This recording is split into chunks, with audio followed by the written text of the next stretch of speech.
Upgraded some of our gear since the crash, starting with the helmet. I recently picked up the Pass Pro full face helmet from TSG. It's a really lightweight helmet.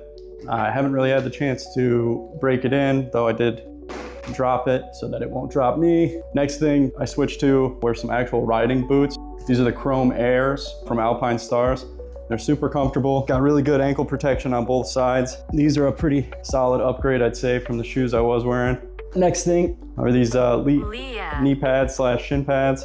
I like these because they've got quite a bit of motion that you can use with them. Just kind of throw one on. I like that I can get that full motion. The biggest thing I've upgraded, something I really wasn't wearing at all before, that's the Elite 2.5 body protector.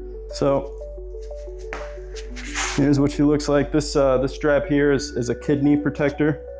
I opted for that simply because of that bruise. I don't know if you remember from one of my previous videos. I had a nice bruise right here from where the wheel came back and hit me. I feel well protected.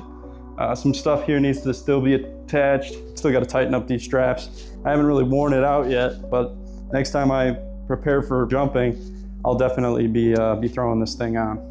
But for now, let's take it off. While it is comfortable and I don't hate it, it's just not what I'm used to. So in order to get used to it, you gotta start wearing it when you get out there.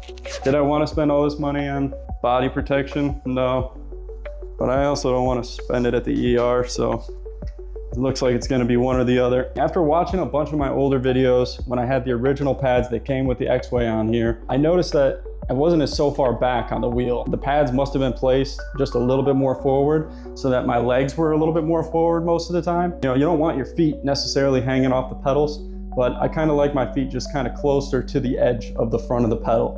And so I'll be adjusting these back pads here just to kind of make sure, you know, I stay in the position that I want to be in, especially when hitting those jumps, because you don't want to be too far back. That's when the wheel's going to think you're going to brake. That's when you're going to skid out and probably go over top of the wheel because you're gonna have all this momentum.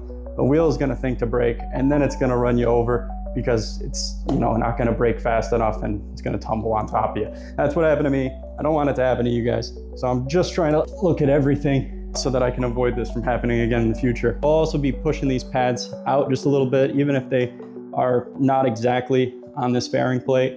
It's okay, you know, to have them hanging off a little bit, at least for me, because like I say, I wanna be more forward on the wheel. I want to be more this way, more leaning into the wheel rather than leaning back away from the wheel. Just a better stance overall. You can expect to have better balance as your wheel hits things. You know, if you accidentally hit a bump, you'll be ready. You won't be too far back braking if you catch a little bit of air.